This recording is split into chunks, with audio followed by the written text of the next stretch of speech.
I like in verse 1 where it says that Noah alone has been seen as righteous before Yahweh. And as we know, that term righteous is a very specific term, meaning he kept commandments, right? He was someone who obviously enjoyed the Father's instructions for how to live, and he did his very best to do them. And it seemed like him and possibly just his inner sanctum of family were doing that. Which shows him to be one of the only few in the earth during that time that was doing it, right? Because everyone else was essentially just going off in their lawless deeds that were taught by the angels that came to, were supposed to come to help teach them righteousness, but didn't. So I find that really interesting that, Noah wasn't just like this good guy, but he actually kept commandments. He kept things. And we know that he knew that just even in the next verse in chapter 7 about being instructed to gather every clean animal, 7 pairs of every clean animal. Like, I know we've talked about this several times, and you do in your channel. There's a definition for what a clean animal is. He's not just going to arbitrarily decide, well, you look like a clean one to me. I mean, the Father had already instructed them. This is clean, this is unclean. So like the Leviticus dietary instructions weren't just, made on a whim at Sinai at the moment. I mean, they had this understanding well before that. And we would agree that right from the beginning, right? Yeah.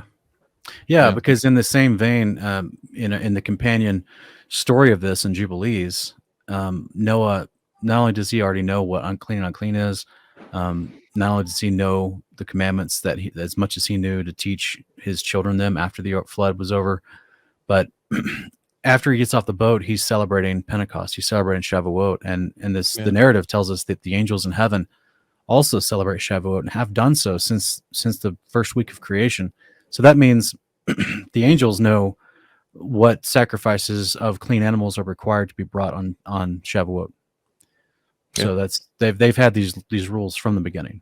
Yeah. I mean, these concepts can seem kind of nebulous, right, to the mind that hasn't really looked into the Torah itself, right? The beginning of the book. And when we see that it's a consistent pattern, right? That the Father installed right from the beginning. And it's fascinating because it makes more sense that way, right? Mm-hmm. It's not what's the term? It's not dispensational, right? The Father doesn't work specifically in dispensations as it regards like how to live and how humans are supposed to treat each other and treat, the Father and all that. So I just love it because we're seeing snippets of it, and it's almost like the writer of the book of Genesis knew that his audience likely already had those understandings, right? Because to throw in that Noah, was gathering clean, unclean, implies that they knew that. They already knew all that stuff. So it's just interesting. Yeah, the Creator had all this organized when he first made the creation. He was not shooting from the hip and having to adjust and recalculate and make up new rules later. So he knew what he was doing. Absolutely. Yeah, exactly. We get the floodgates mentioned. I always like pointing that out. Anything related with the firmament and the whole model that he created. That's interesting, right? I think it was 7 floodgates in is it Jubilees that talks about 7 specific floodgates that were opened, as well as the ones underneath the earth too. It does. Jubilees 5. Yeah, it says there's 7 floodgates of the heaven and 7 mouths of the deep that opened. So that's interesting. There's a consistency use of the number 7 throughout the scriptures. Very interesting. I like how you and Wes over on your show on Common Ground have showed visuals through the project that you're making, a Firmament project there. Just the little snippets of the videos of the water kind of coming up. It's really neat just having a visual for people to see how that would kind of work, right? You can kind of pair that visual with the descriptions in the Bible, and it makes sense. It's a working model, and it's great. Yeah, thank you. Yeah, we're trying to give the average person something to look at and hopefully make more sense of this story. There's all the CGI from the world trying to show them something different. But yeah, I think this was an interesting thing. I love verse 16 where it says the Lord shut him in. And this to me is one of those moments of agency that you have to understand that if Yahweh just showed up, everyone's going to be dead. He can't just show up and just be like, hey guys, and it's not like Yahweh is sitting there with hugely sparkling electric face just staring at him as they slowly perish, and he shuts the door to the ark. That would have been just counterproductive to the whole effort. No, it's his angels that were helping him, that was helping Noah's family and Noah throughout this whole project. And Jubilees even talks about the angels helping bring some of the animals to the ark.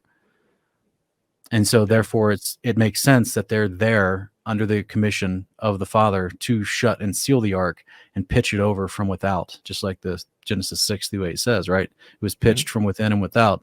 And so how are you going to pitch it from without if you have to leave a door open? And you're building this out of wood, it's very difficult to make it watertight. So you need someone to shut it and pitch it from without while you're already in there.